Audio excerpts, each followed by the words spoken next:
I tried to do an upgrade last time. I thought it was could have been a better idea. It could have worked, but ilinionyesha mambo. Anyway, uh, I was talking about triangulating, and that one is in response to tracking of cell phones or mobile phones. There are a number of ways you can track a phone. You can use something we call an email number,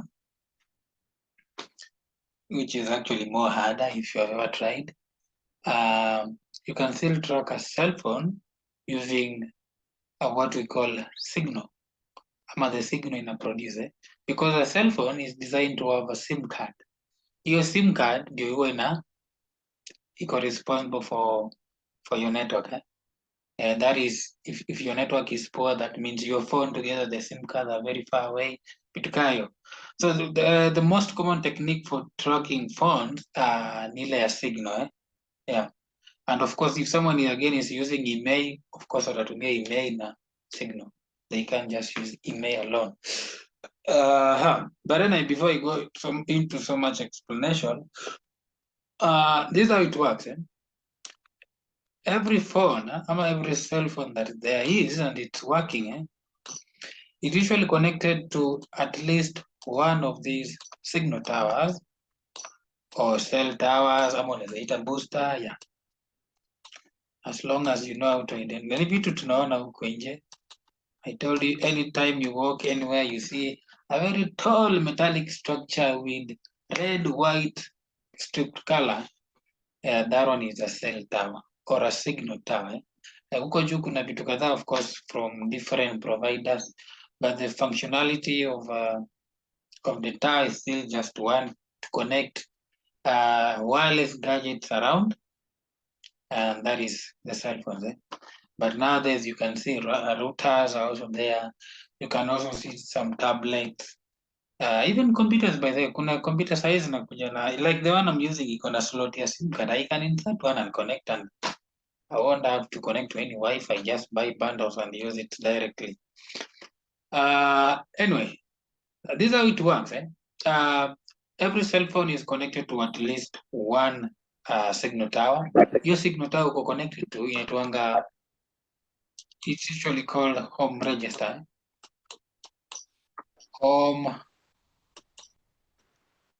It's your home tower. If you go anywhere, that one is called a visitor tower. So your home tower, they are responsible for your exact location. Anytime a request is made to your cell phone, ni hiyo ina respond. Hata uende mbali aje, it is this one that will respond. So mtu akiplace a call, it always comes to your home, your home tower. Then your home tower itafanya kazi ya kukulocate. It will locate you within the region. It operate within some radius. So depending on the capability of those antennas, it can go up to 70 or even more. I've seen one going up to 116 kilometers. Hiyo ina work na speed ingine kama nonsense. Ubaya pia na in terms of power consumption utalipia Kenya power flat. Okay, so huwa inakulocate within a radius, inakusaje? Ni kama rada inazunguka ikitafuta. If it doesn't find you, ina contact mtu anaitwa visitor tower. Visitor tower ni wewe umetoka Nairobi umeenda Nakuru. Unakaanga Nairobi, umekaa Nairobi for more than 3 months. So that is where your home tower is.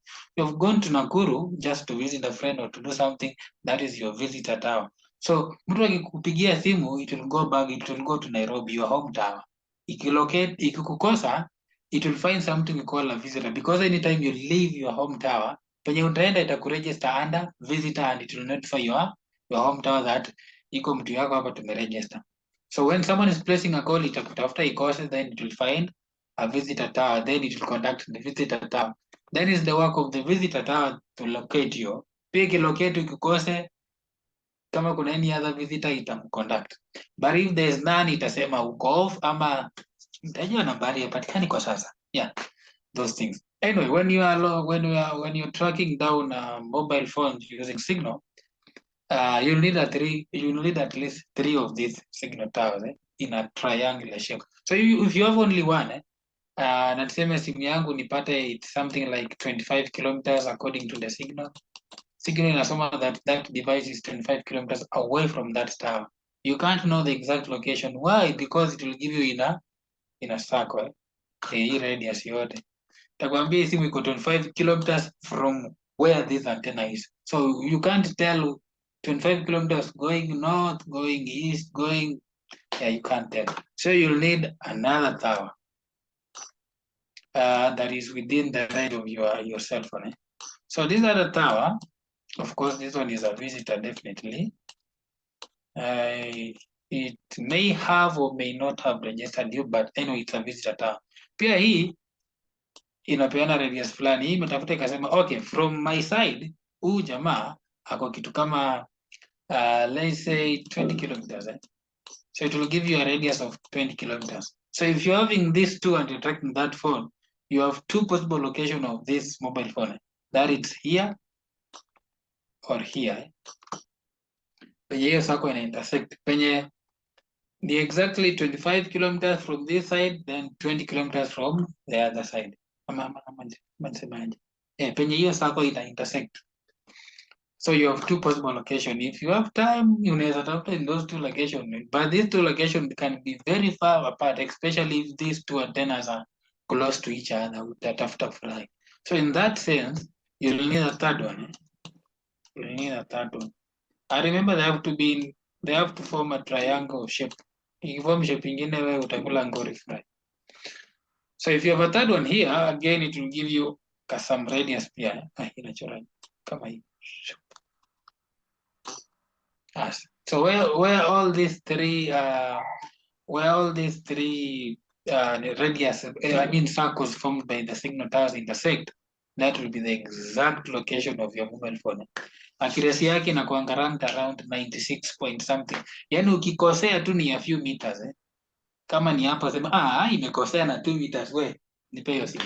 Yes, that's how it working. That's how it works. And this method is what we call triangulating when you are searching a mobile phone.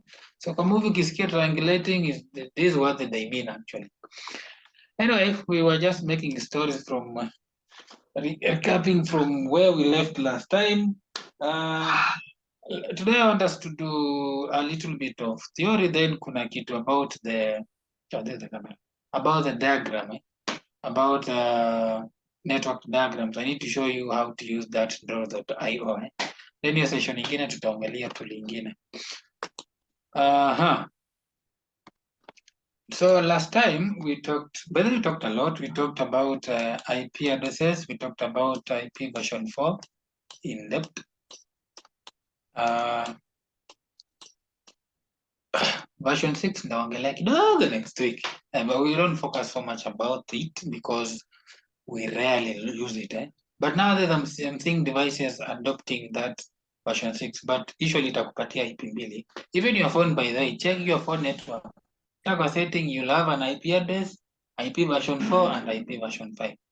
Today, I want us to talk about a number of things, including something we call subnet mask.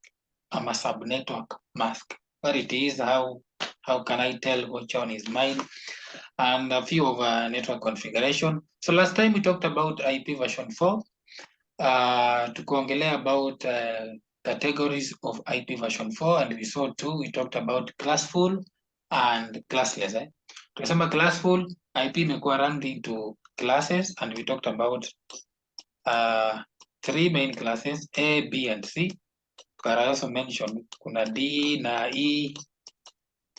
Wengine naonanga wanafika F, but ni sawa. The first 3 are the main ones. The ones we use. I told you for the remaining 2, specifically they are reserved for things like multicasting.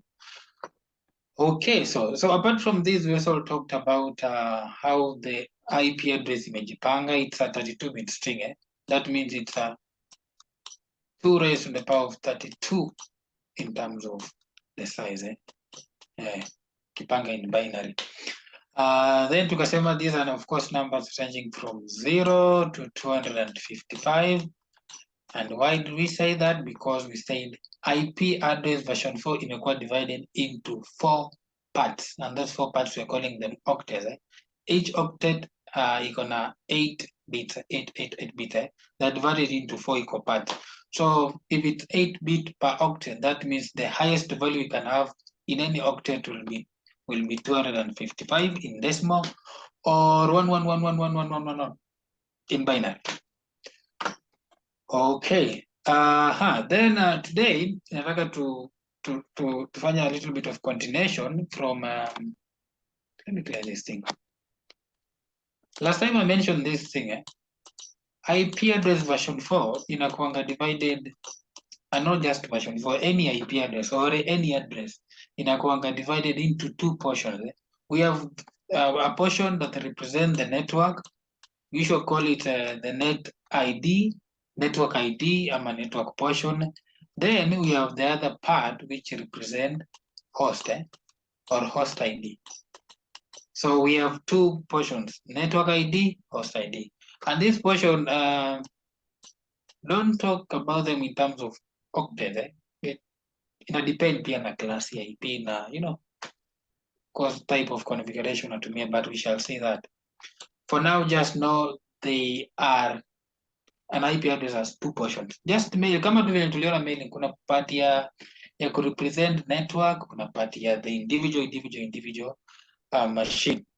Now in IP address version 4, the network portion will tell us, it can tell us how many networks we can make, or how many times we can subdivide that network if we want to. Then the host portion will tell us how many hosts we can have, the maximum number of hosts we can have in that network. So by just looking at an IP address, then uniambie the network portion here, host portion here, I can tell you that that network can have a maximum of a certain number of networks and a maximum of a certain number of hosts.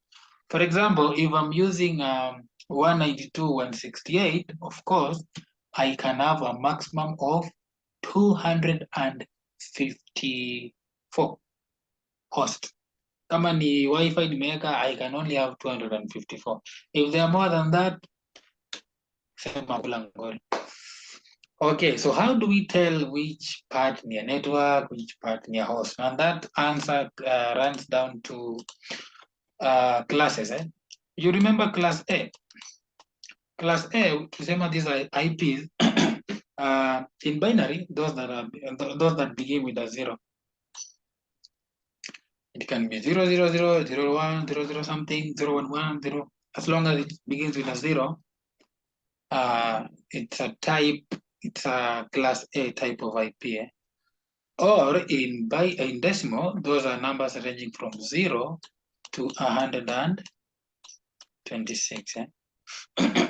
127 tulisema tuachane na hiyo, inatumianga for something we call loop back, and I explain loop back. So we can have an example of class A type of IP. I can guess one, I can have 41.134. It's just a random IP dot 60.1. That is a type class A type of IP. 41, of course, in inaanza na 41 between 0 and 126. If someone asks you, is it public or private? If you just take a look, it's public. Why? Because in class A, private IP is inaanzanga na 10. 10.0, 10. something, 10. something. Any time you see a 10, that is a private IP in class A. But any other number, it's public, like this one. Sijui kama kuna mtu anatumia, but yeah, it's a public IP. Just like the other IP, this one has 4 parts. In class A, the network part or the network ID is represented by the first octet. Sawa. Let me do it from here. 1, 2, 3, 4. This is the first octet. This is the second octet. This is the third octet. This is the fourth octet. And in each octet, we can have a maximum of 2 power 8 devices. Okay, so 2 power 8 devices, 2 power 8 devices. So in total, 2 power 32 for IP version 4. By the way, that's the maximum number of devices can take. To calculate, it gives you around 4.29 or 4.3 billion devices. Anyway, saying class 8 IP, I think this first octet for network portion.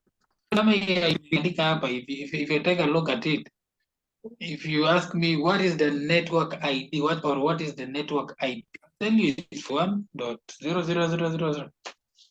That is the network ID.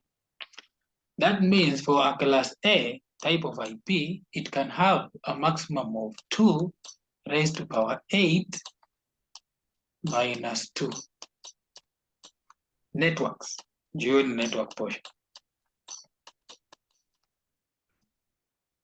Why am I minusing by 2? Okay, mbona na subtract 2? Because of this reason. Unaona IP ya kwanza ile ya .0.0.0.0 sasa, na ile ya mwisho inaisha na 255. Yeah, those two IP are usually left for something we call broadcasting within a network or within a super network. Super network ina communicate na networks ina communicate na devices. So in a super network, broadcasting itakuwa to networks. In a network, broadcasting is to nodes or individual devices. That's why we minus 2, because those two IP addresses, they are never assigned to any device in a network. Okay?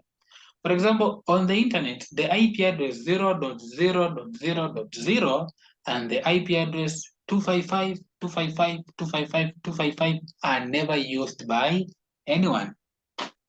But of course, you can't use them because of that reason. They're usually being used for broadcasting. 00 najua inatumiwanga sana na DNS when they want to do their thing, do their magic. So in terms of networks, it can have a 2 power 8. What do you have? Hii number inakuja ngapi? 2 power 8. 2 power 8 ni 256. Sindio? Minus 2 is 254. So a class A type of IP can have a maximum of 254 networks. Those are less. Finally, depending on what you do, it's still okay. Then how many devices or how many hosts or nodes can this one take? Okay? So how many bits are being left for host identification? There are 3 octets. In terms of bits, these are 24. Tumesema hiki na wanga na 8. Nganya lugha inakuwa confusing. But anyway, 8 bits are being used for network, then the remaining 24 are being left for host. That means maximum number of hosts you can have in a class A, it is 2 raised to the power of 24 minus 2 host. Ni wangapi? I don't know, I just know ni wengi. 65,000 something if you do a calculation. How much is a million? Okay, fine. Let me go to a class B.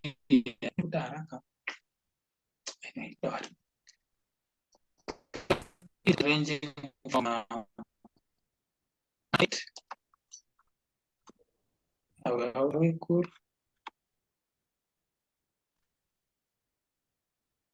My network is warning me. These are numbers ranging from 128. We are good. 128 to 191. Or in binary, zenye zinaanza na 1 0 1 0. Ya kwanza ni 0, ya pili ni 1 0. Okay, then we say an example. An example, you can have 163.44.17.8. Again, this one is a public IP. Why? Because private IP in class B zinarejea from 172.16.00 to 172.31.255.255. Yeah, your video last lecture, sijui kama upload, supposed to be uploaded. Kama ja upload, wale upload ya mwisho. So the remaining ones that are not 172.16 to 31, they are public. Kama hii. So in class B, of the 4 octets, 2 are being used. The first 2 are being used for network identification. Then the last 2 are being used for host identification ama host ID. In short, nikiwa hapa na these 4 octets, that means the first 16 bit in an IP address, 88. The first 16, that is 2 power 16, are being used for network, and again 2 power 16 are being used for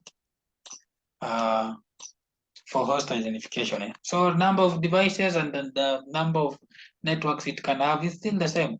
Remember to minus 2 here before you give your answer. Yes. That is how simple it is. So for class A, ilikuwa the first octet.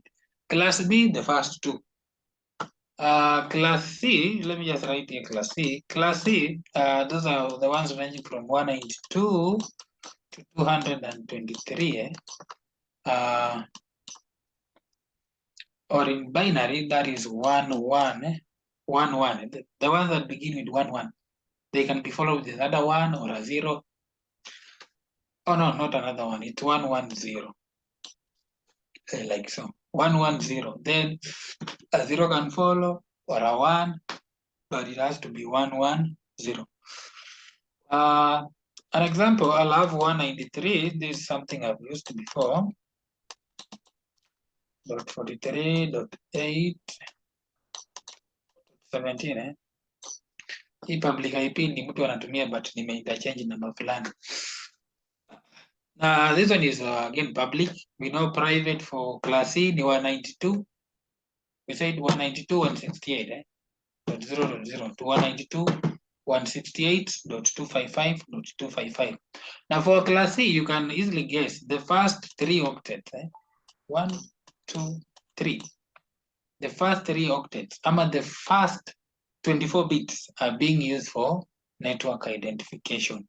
So that means I can have a maximum number of 2 raised to the power of 24 networks minus 2 networks with a class C type of IP. Then in terms of devices, I can have only the last octet. That is only the last 8 bits. So that is 2 power 8 minus 2 equals to 254 devices peke yake. So I began by saying my IP address can only have a maximum of 254 devices. Yeah, because it's a class C and inakuwa explained namna hiyo. So in terms of portion gani ni ya network, portion gani ni ya host, put them in classes. Class A ya kwanza, class B za kwanza 2, class C za kwanza 3.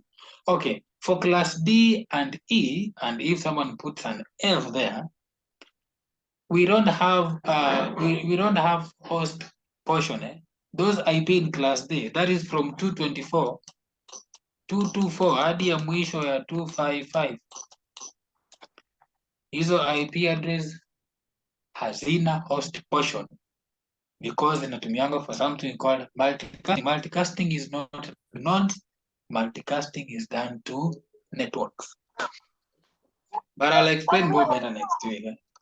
To explain more better why we don't have. But for now, just know that because tungekuwa tunasonga kwa next, of course, nikifollow the pattern, class D will have no host, which again inaingiana tu ni sawa. Doesn't have the host portion. The whole IP is being used for network identification because those IPs, they talk with network IPs, not, yeah. But at least you have an idea. Okay, so that is the part of network host portion for IP address version 4. So ukikutana na swali mahali, I'm sure sasa unaweza changamkia ukaambia hii network portion, hii ingine ni ya host. Mtu akiuliza public or private, hii ni public, hii ni private. The trick is to know the private in each class.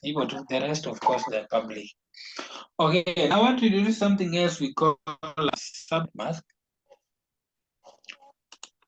Subnet mask.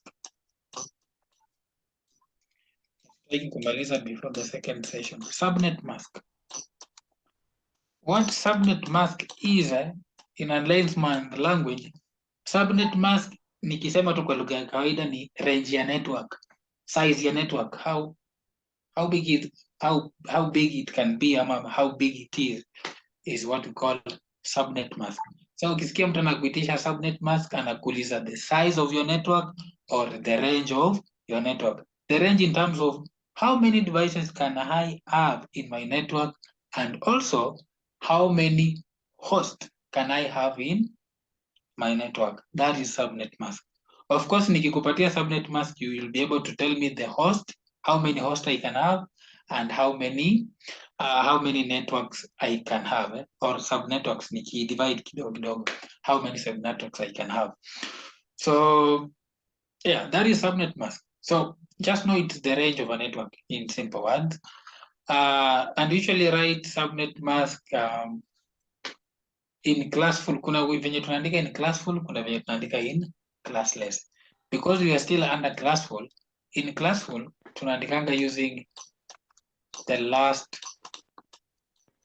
full if an octet of an IP is being used, if the whole octet is being used for network identification, tunaandika the whole number, like ikiwa 11111, and that is now to 55 to 55.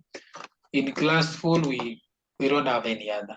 So for class A, the subnet mask will be 255.0.0.0. And what does this one tell us? It tells us that the penye unaona 255, it is usually for the network portion. Inamaanisha hiyo section yote imejaa, inatumiwa for network identification. Where you see 0, it means it's blank. It can be used for host. So when I see 255, I automatically know that the first octet is being used for network identification, and the remaining 3 octets, or the remaining 24 bits, are being used for host identification. So hiyo ni subnet mask. Tukienda kwa class B, subnet mask, you can guess, itaandikwa 255 because the first octet is being used, 255 because also the second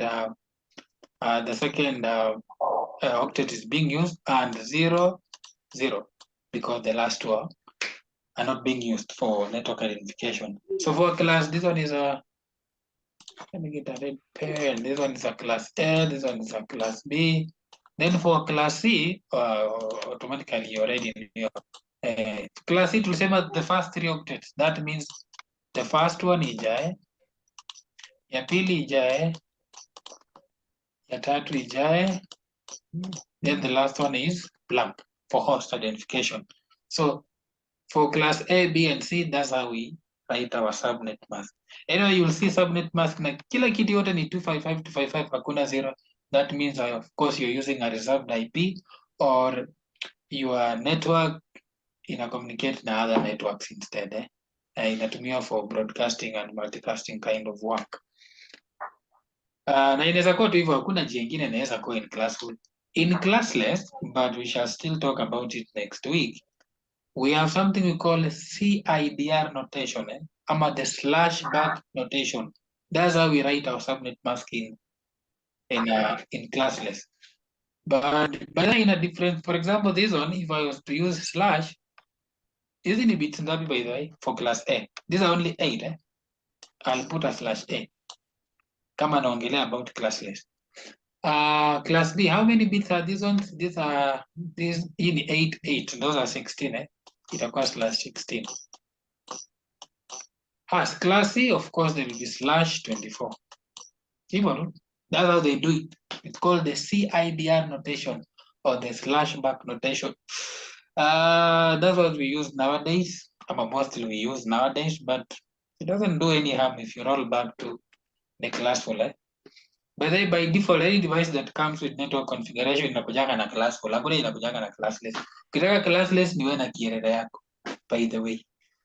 Either a router, either a layer 3 switch, zote zinakuja zikiwa na, even your mobile phone ikikuja, okay, mobile phone ikujangi na IP, ni SIM card inakupea kitu. Bareno isawa, ikikupea inakupeanga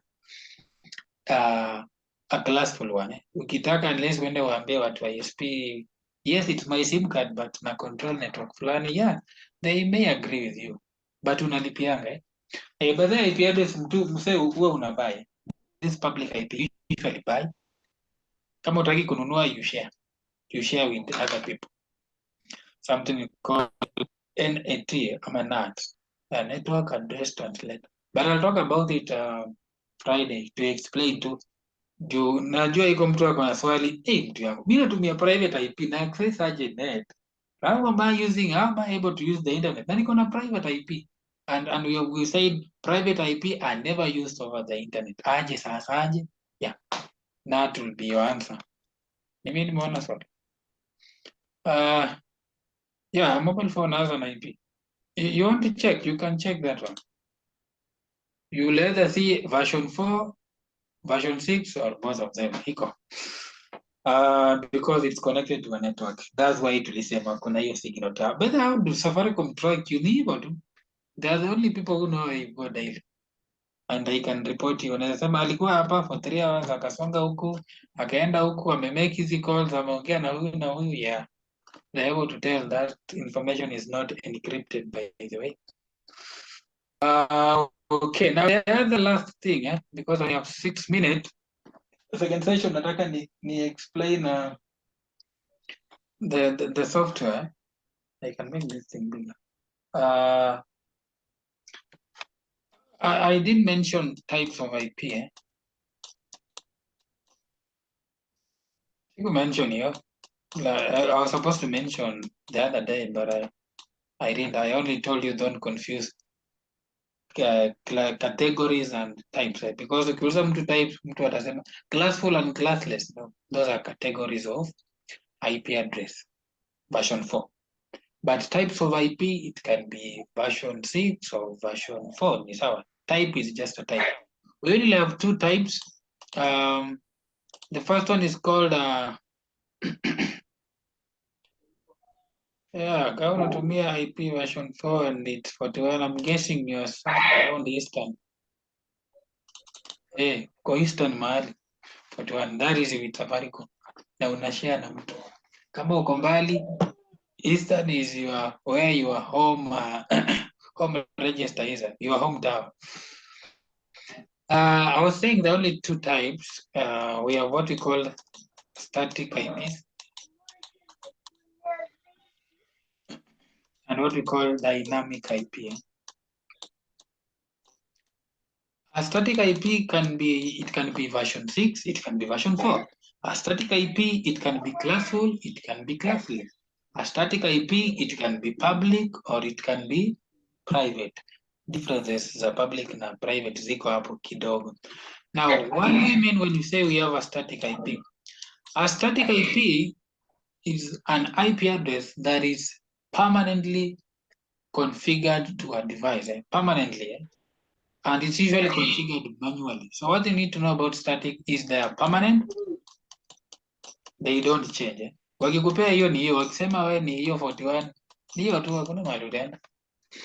Then something else about static IP, they are configured manually. Configured manually. And something else which is not so important, but you know, static IP are very expensive. They're expensive if you compare to dynamic. Jio tu itakuwa umechukua yako tu, you don't share. By the public IP you're using, it's not static, it's dynamic. At some point, I'm 41. Let me see if I can get a demo for mine. Hoping it will change. At some point, it's 41. At some point, it's G63. Let me see mine. Mine is 41 something. I'll see if it will change. So static, permanent, configured manually, they're very expensive. An example is 63 point something.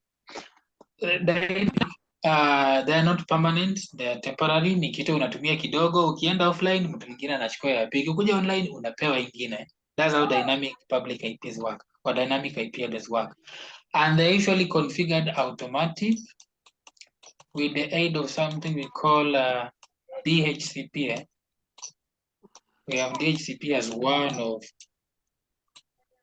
protocols you can be using. DHCP is a protocol. It's one of the protocol you can use to assign IP addresses automatically, dynamically.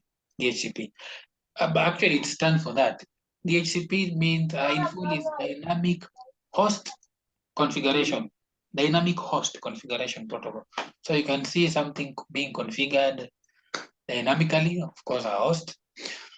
So DHCP, it gives you an IP address and a few other network configuration. But then ikiongelea about network configuration, utapewa IP address, that is one. You'll be given subnet mask, that is the range or the size of your network, that is two. Three, you'll be given something you call a DNS server. A DNS server, that is in case utype jina kama somebody.com ama .co.ke, itaangalia wapi register. Besides domains, they work like phone book. We have the phone book for the internet. Kuna mahali na check your that something.com.co.ke in a match na IP address ndio ikuleta information. So that is three. Then four, there's something we call default gateway. Default gateway, I'll explain in the second session.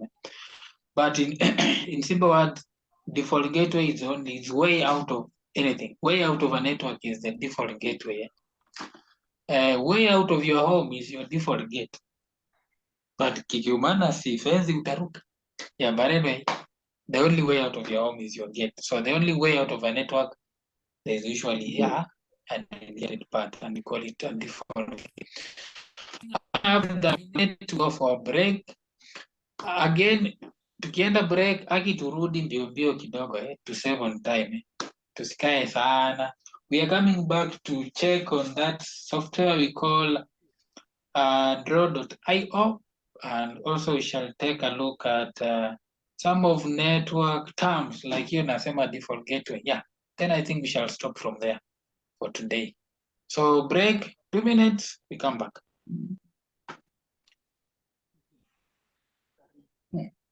Mentioned in week 1, we call draw.io, but it's still in your class. Kula chini kwa resources, you can find it there. There too, there's draw.io, then there's Cisco Packet Tracer. The draw.io is just a link. If you click it, it will open your Microsoft Store, then it will direct you to install that application. Of course, it's free. So once you install, I think I'll show you that one later. So let me just share one of the diagrams I have done. Hope it's visible. So this one is an actual design for a school. I did some time back, some 2-3 months ago. I don't know if it's visible enough, but yeah. I think that one is more of it. So I'll just explain a few components here. Mbona nimekaeka hii, mbona mix color, then yeah, just to give you an idea of what to design a network is. And I said, alternatively, you can do it by your hand. If you're good at drawing, you can actually design a network by just using your hand. Uchore tu mzuri onekane so that someone can see this one is a computer. For example, in my diagram, if I check this one is a station, is a desk. This one is a desk. This one is a desk. And this one is a socket. For those who have done, if you've ever done engineering and STEMA, you know you represent them. It's the same way. This one is a router. There's a blue one. Ukiona hii kitu, of course, that one is a signal tower. If you see this one is it's a wireless router. So a wireless router, it can be a beamer, it can be an ODU or CPE, it can be anything else, but it's a wireless router. This one, it's a switch, Cisco switch to be specific. This one is a Cisco router. Ukiona hii na kama hii na iko na pembe, of course that one is a wireless router or an access point. You can use that one to do that. So this one is a design for this school somewhere in Trans Nzoia. They wanted a design for a network before we implement, so I was given that chance and the money to draw this one. So I did a sketch. Actually, I did it in like 3 hours. They call me at 7 a.m. By 12, they have their sketch. But you have to go and check the structure. Ama wakupatia information. You either go there physically wakwambie tunataka hivi, tuko na lab iko mahali fulani na mahali fulani, something of the sort. So for them actually I went there and I took a look. It's a story building, ni ghorofa. Ground floor kuna ofisi, kuna ofisi ya principal, kuna boardroom, kuna bazaar, kuna deputy principal, kuna lab, kuna director's office. Then first floor kuna staff room ya walimu, then kulikuwa na computer lab according to my diagram and how I saw it. Yeah. So they only needed network in those rooms. Hakuna network at classes or any other area in the school. As long as first floor wako na network, na second floor, that is staff room and the computer lab peke yake. So I went ahead and made 2 floors. So hapa juu unaweza ona nimeandika first floor. First floor ndio hii nimechora. Nikiandika computer lab, this is room, the first room, then staff room ikakuwa this other room. Then hapa chini on a separate diagram, in very bold line nimeandika ground floor. So this is the ground floor. This one is the first, someone can see that one clearly. Then nimekuja nika divide into rooms. So kwa first floor hapa unaweza ona ni comp lab, you can see there are 1 2 3 4 wall sockets for Ethernet. Then kuna access point hapa kwa hallway because these one are doors, hizi ni milango. Hii ni staff room, of course kuna wenye wamejipanga huko ndani, but what is important, there are 2 sockets, moja mbele ingine nyuma. If I go on the ground floor, hizo pia nimeziname. Kuna deputy principal office ndio ina mlango, kuna deputy principal ndio ina mlango. This one I didn't label, but it was the control room. Control room ni penye net imeingia, the network now, penye distribution inafanyiwa. If I scroll downwards unaweza ona hii imetoka huku kwa Safaricom signal tower, imekuja all the way up to this control room. Also to this first floor, hii green line imetoka from this same control room. I'm just trying to explain what you expected to do. Kwa ground floor, of course, kuna some ofisi, kuna wash hapa, of course, router in room or socket. Kuna lab hapa, I read, but it can be seen. Lab, kuna lab, kuna director. Kwa lab, ndio socket, director, kuna socket. Hapa ni reception. Control, kuna socket. Deputy, kuna socket moja. But this is according to how they wanted it. Waliniambia tunataka socket moja net, hapa nataka socket mbili, hapa nataka socket fulani ya. Then of course nilikuwa na advice na nitakuwa poi huko mbele.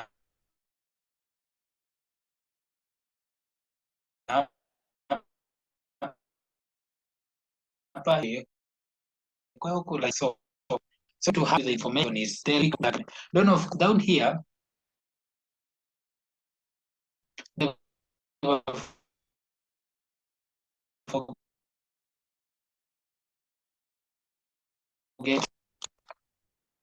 Hapa ni kama mimi nilienda kitambo.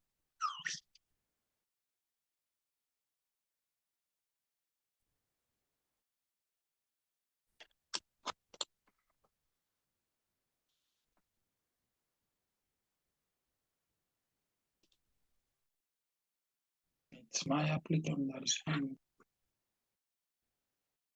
Hope I'm back.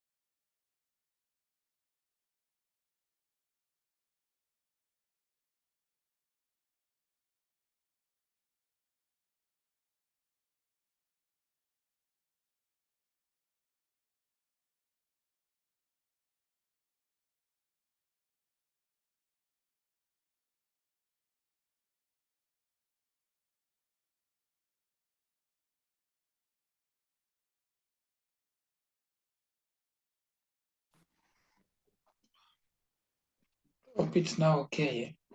I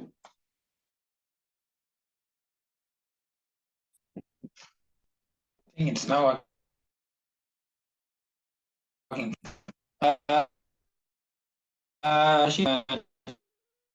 karibu kata kidogo. I see the connection yangu inakuanga all stream from sometimes I usually try. So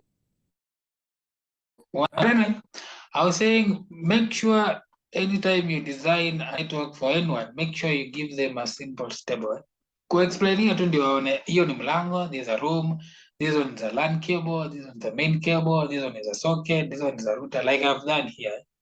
Then if there's any wireless connection kama ya Wi-Fi, make sure you also indicate this one stands for a wireless connection. Then hapo niandika CAT 6563 network cable configuration standard will be used for the that it was just a recommendation.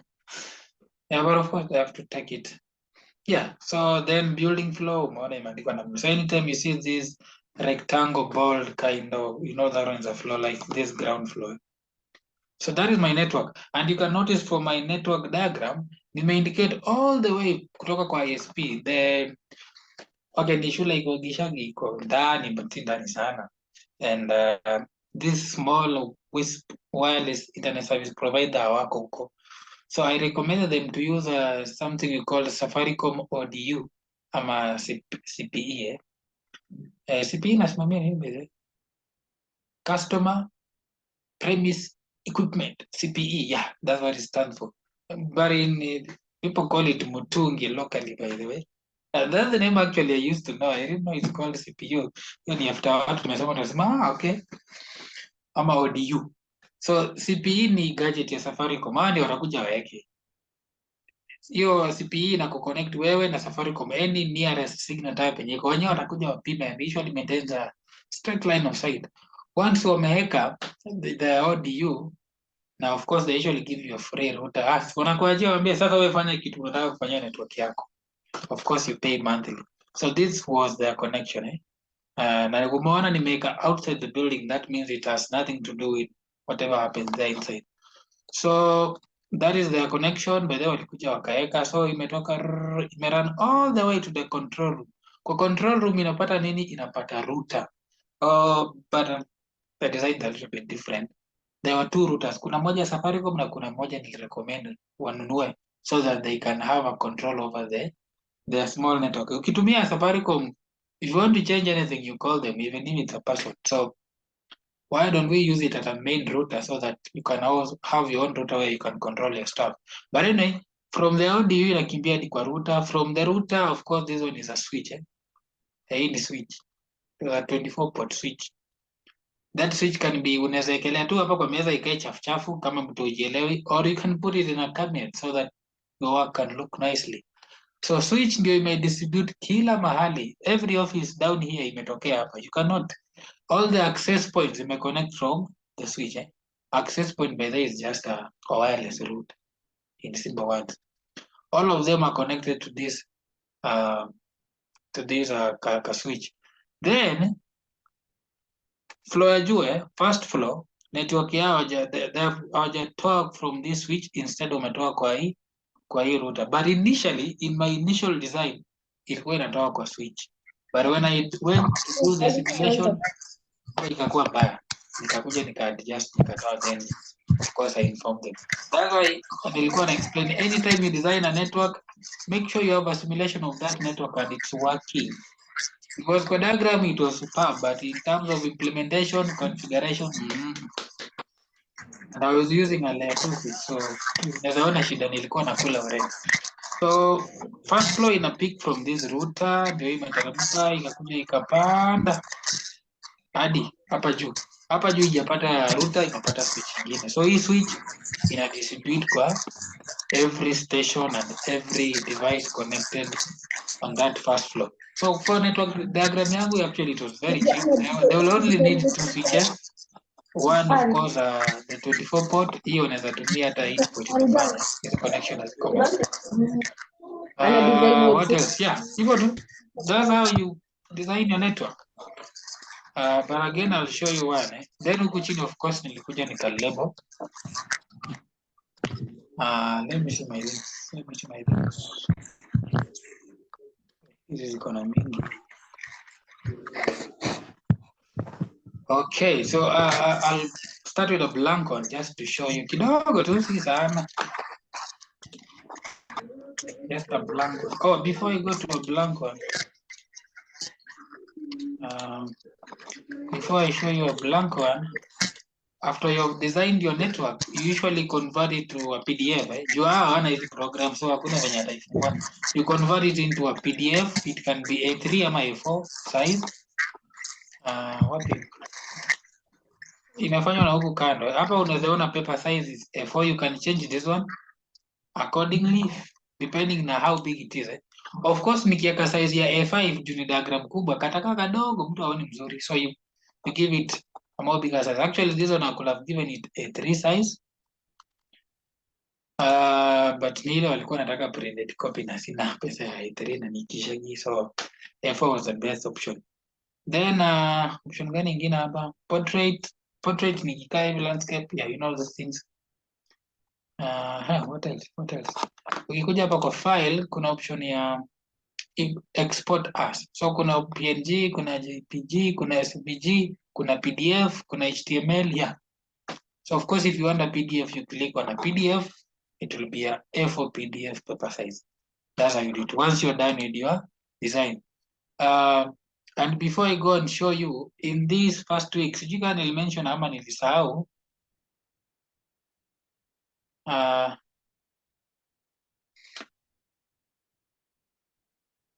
Okay, my mic is okay. In these 5 weeks, you'll have one simple project. I think you should upload it. There's a project overview from week 2. Go and read it. Sijaangalia baada, I'll check and just make sure iko sawa sawa. It's a very small simple project. Ni kama hii. This one is a very small one. Hii ni kazi ya 3 hours. A very small project on designing a network and making a simulation for the same programming. So tutakuwa tunasoma tukimake notes on. Tukiongelea kudesign a network, of course we shall design that one. We have talked about IP addressing, we have talked about version 4G classes. Next week we shall be configuring, actual configuration, of course, using the other program called Cisco Packet Tracer. So let me show you a PDF of the same. So these are how the PDF looks. Of course, unaweza change settings zako so that the background hizo mistari zitoke like mine ya zitatoka. So this is how it looks as a PDF. A very clear, clean network design. Hebu niulize unalipa pesa ngapi kuchora tu kitu peke yake, hujasema sijui nini. Some good money. They paid me some good money. Unaweza nunua simu ya maana na hiyo pesa, some good money. Of course, when you design, hawezi ita mtu mwingine akuje nini network. Ni wewe tu ataita. The only person will call, so you will eat well. Actually, design ya network inakuanga 30% of how much it will cost. So this one costed around 182,000 na mapesa ingine hapo juu. So 30% of that one is how much the design will cost. Unaweza piga hesabu. Si pesa mingi, but yeah, it's some good money. Some good money. So where am I going next? So let me close this program and start it as new.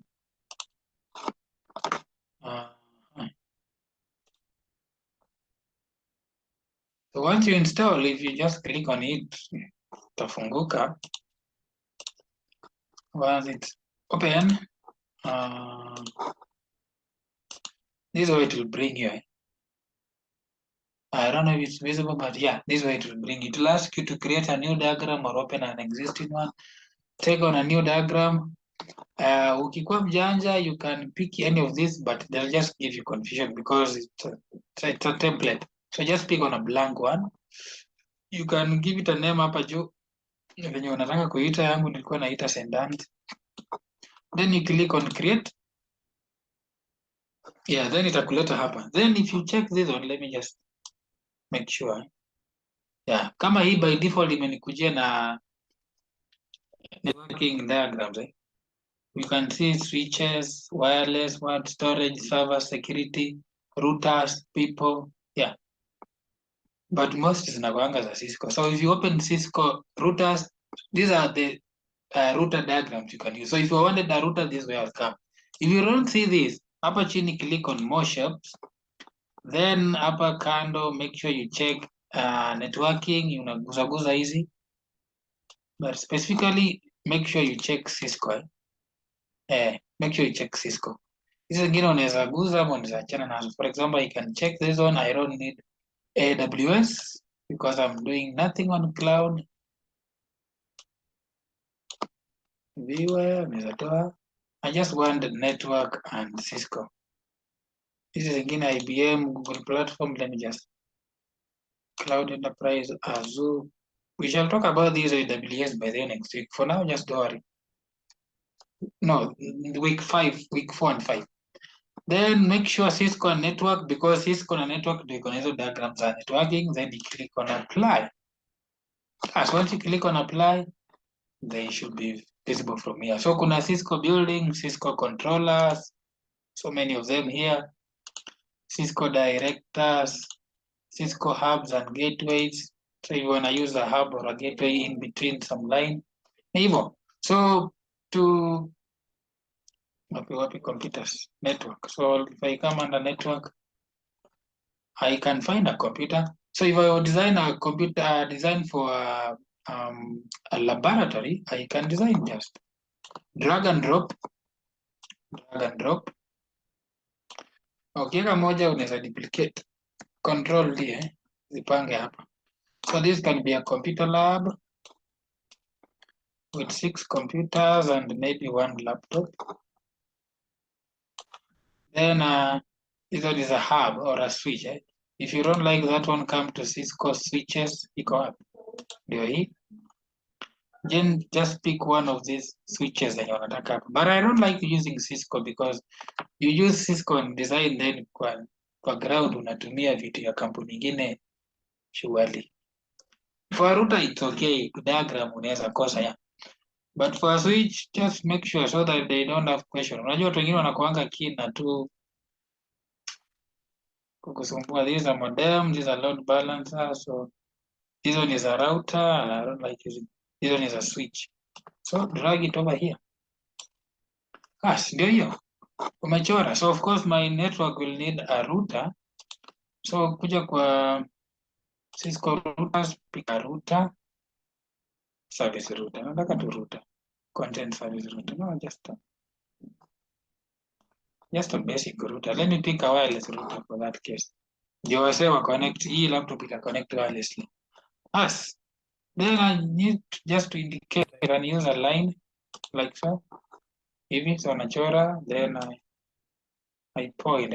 We realize ukidrag towards a diagram in a glow. Ikiglow achilia, that means that one means that if it glows, that means umepoint your device like so. Then let me see, pick another one again from there. Then point it in a glow, let it. Then you can always move them around. Unaisongesha iskai ni kama they are coming from the same port, from the same switch. So also you can drag, si lazima uchore lenye mimi nachora. Drag it like so, wachilia. Point, point, yeah. So you point to side. Then if you want them to look nicely and make corners, click on a line like so, then kuja hapa juu. Then pick this one. Wewe inakaa supu, doesn't look clumsy. Pick that one. Inafaa ikuwe straight. So that one's okay. If you want it to have arrows, ni sawa, it can have. So that it zinajipanga nicely. So kama hii, inaweza isongesha chini sasa. Like so. So it's looking. For this one, naweza isongesha hapa. Hapo. Inakaa poa. Hii hapa ndani isikae mbaya, so I'll slightly point on it and yeah. You see how it's looking, Of course, if you want to edit color, unakuja huku and size and shape. Kama hii inaweza ongeza shape yake ikakuwa nono. Change the color from here to something greenish. Like so, That's how you do it. So let me undo 1, 2, 3, 4, 5. No. one more. Yeah, yeah, like so. So let me connect all of them. So I'll pick like so. Change the setting. Change the settings. Let me pick one and change. Kuna mahali pa kureset moja. Mahali wameandika tu akireset. Hakuna. Okay, let me. Manual, it was £1 and color was very black. So point teremsha glow chana nayo. Then hii kitu iteremsha kidogo. You just drag it iteremke chini. Na usidrag ikatoka nje. Ukitaka kutoka nje, you'll see your switch glowing with a blue green stuff. That means you're almost going outside. Unaachia hapo. Bas.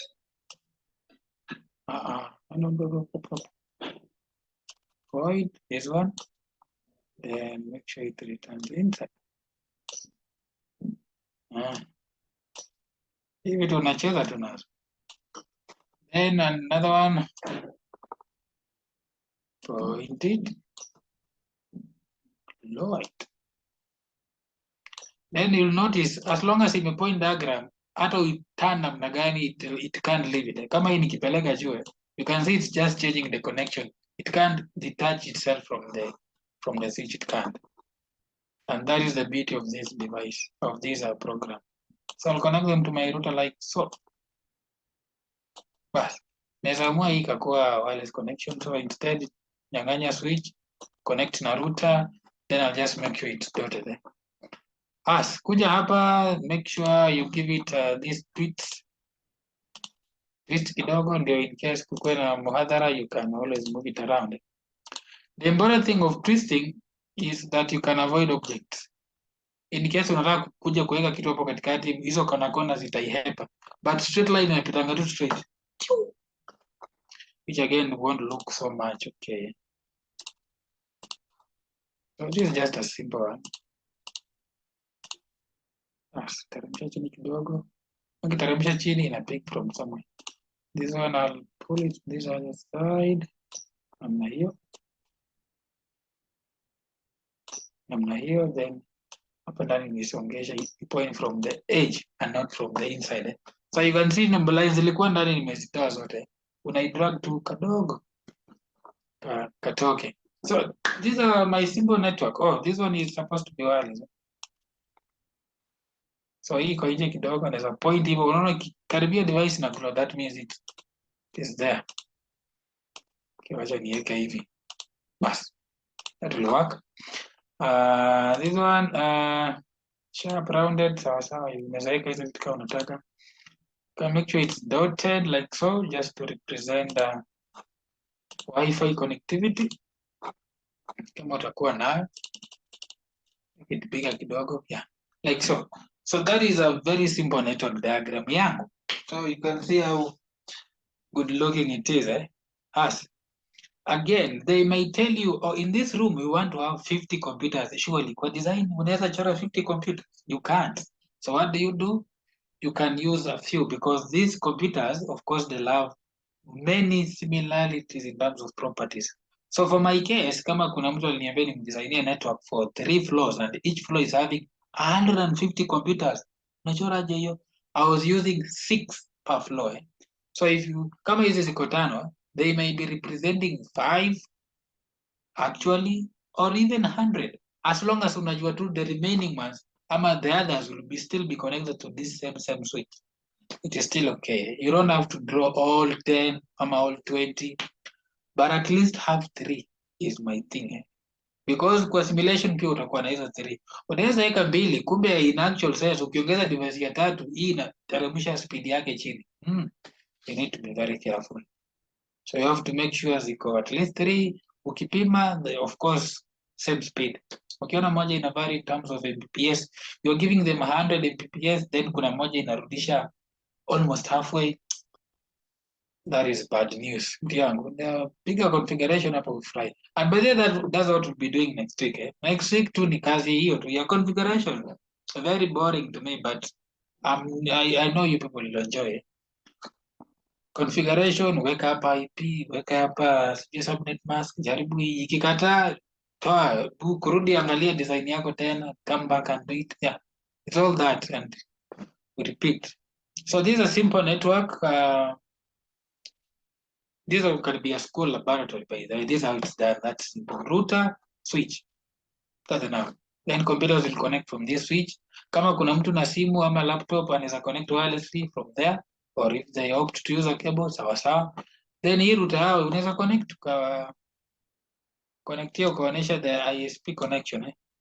Cisco buildings, if you also want to show buildings, if they are dealing with partners, connection to partner, you can use that one. Cisco security, firewall, kama unataka kuonesha, of course kutakuwa na firewall, you can do it from there. Cisco wireless, kuna antenna hapa, kuna ground terminal, you have a satellite, dish, wireless transporter, that is just an antenna, wireless location, my plane. Yeah, so they're all here. Mi nataka gani? Mi nataka, I want a signal tower. Sioni. Oh, I can use this one. Actually, go design, I use exactly this one. Yeah, sasa hii unaweza onyesha hiyo ni ya Safaricom. Then you can use this one to represent communication link.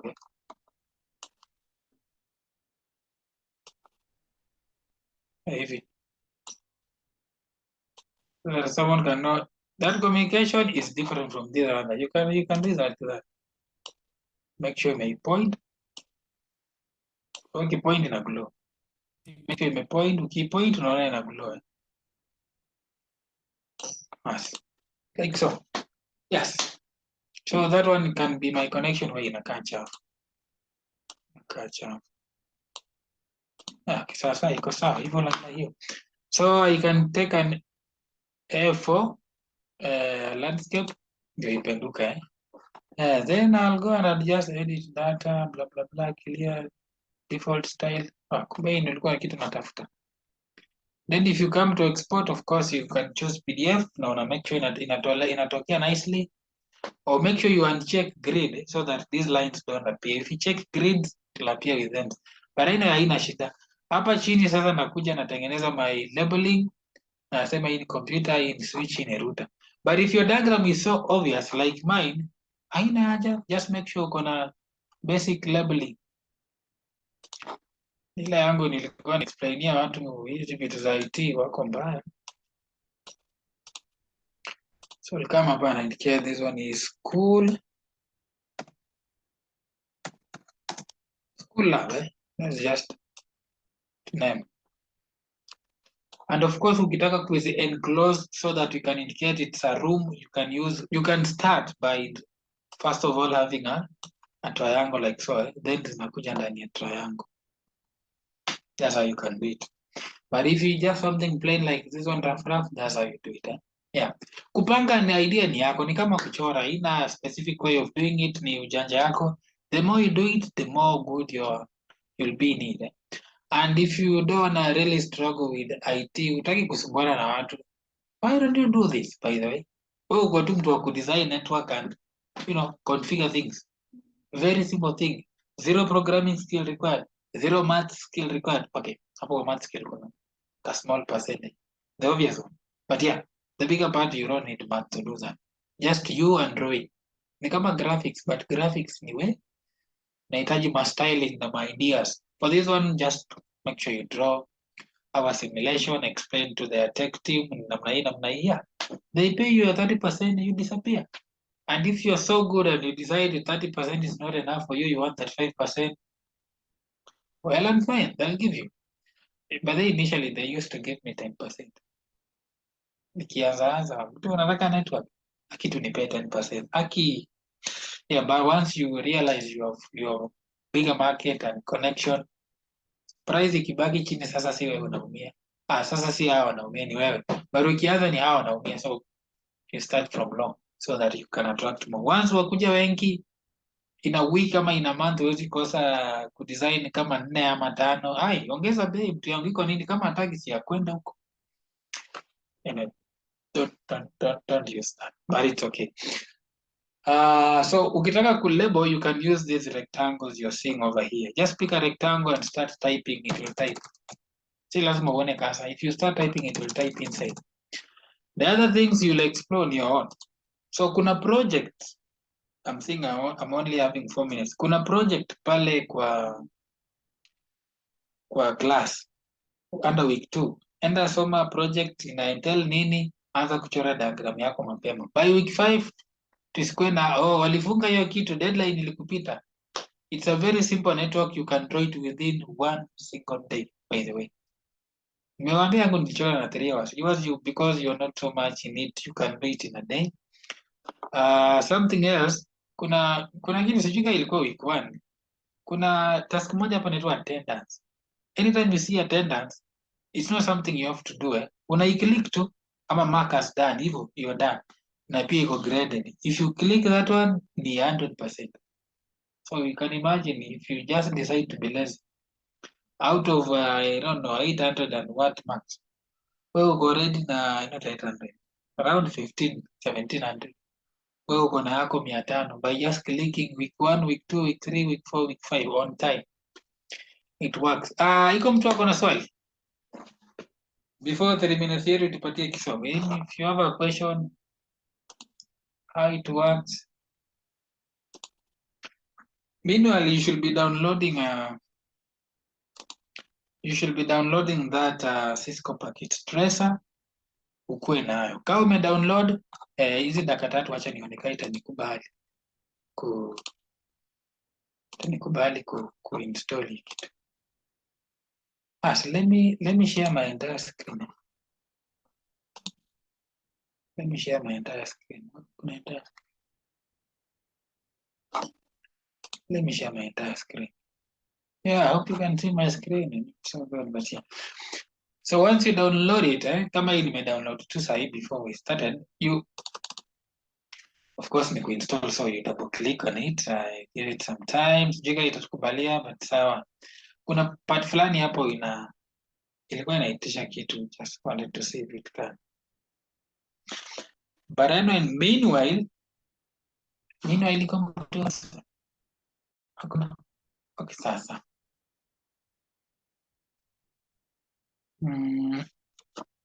Yes. Cisco packet tracer, once we have that diagram,